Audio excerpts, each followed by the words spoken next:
So for this video, I thought I'd try out a different filming location. Let me know how you guys like it. So, I just finished reading, yesterday, a book by Brigitte Gabriel called Because They Hate. Now, for those of you who are interested in learning more about Islam and more about Islam's impact in world politics today, I highly recommend this book for you. I highly, highly recommend this book for you, in fact. Basically, what this book is it starts out with Brigitte Gabriel, the author, talking about how she grew up as a young Christian girl in Lebanon.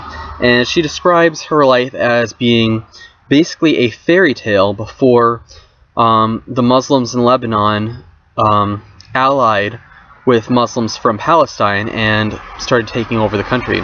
So basically the Lebanese brought in Palestinian refugees thinking that, oh, they're being oppressed by Israel. And the Palestinian Christians had no idea what was about to happen. The Palestinian Muslims and the Lebanese Muslims decided, hey, together we're strong enough where we can go and kill all of the all of the non-Muslims in Lebanon. And so, unfortunately, that's what led to the so-called civil war that happened in Lebanon during the 1970s, when Palestinian Muslims and Lebanese Muslims decided to kill everybody who didn't agree with their worldview. And I don't want to spoil too much, but they do talk about how the Lebanese Christians and the Lebanese who were being killed by this new group of people that had risen up, how they were able to get an ally in Israel. Israel was able to help get them out of the country because, well, the Muslims were killing everybody. And so the book then goes on to talk about, I hope that's not too much of a spoiler, I don't want to ruin too much. It's a phenomenal book. It starts out as her memoir. And then the second half of the book really starts getting into talking about what different Muslim organizations are doing today. So she talks about terrorist connections between CARE, the Council for American and Islamic Relations. Interesting how you know it until you start doing the video. The Council for American and Islamic Relations, CARE, decided to... They've been supporting acts of terrorism around the world right along. And every time, you know, whenever something comes up between the United States and between terrorists, CARE keeps supporting the terrorists. And they keep supporting the rights of terrorists rather than trying to help our country.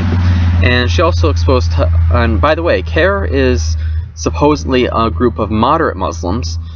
Two of them, you know, they'll advertise themselves as, oh, we're moderate, peace-loving Muslims.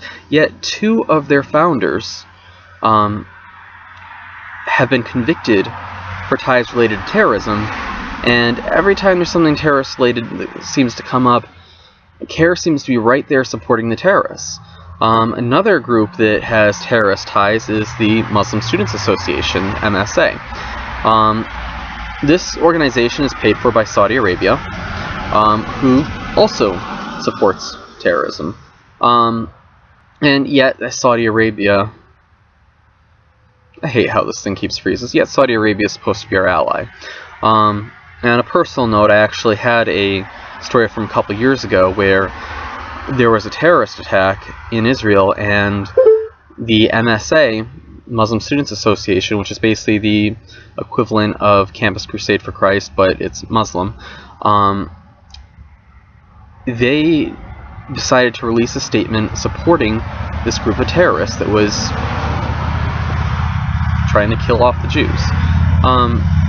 And then later on in the book, after Brigitte Gabriel goes through the facts, goes through what major Muslim organizations are supporting terrorists in the United States, she talks about this idea that most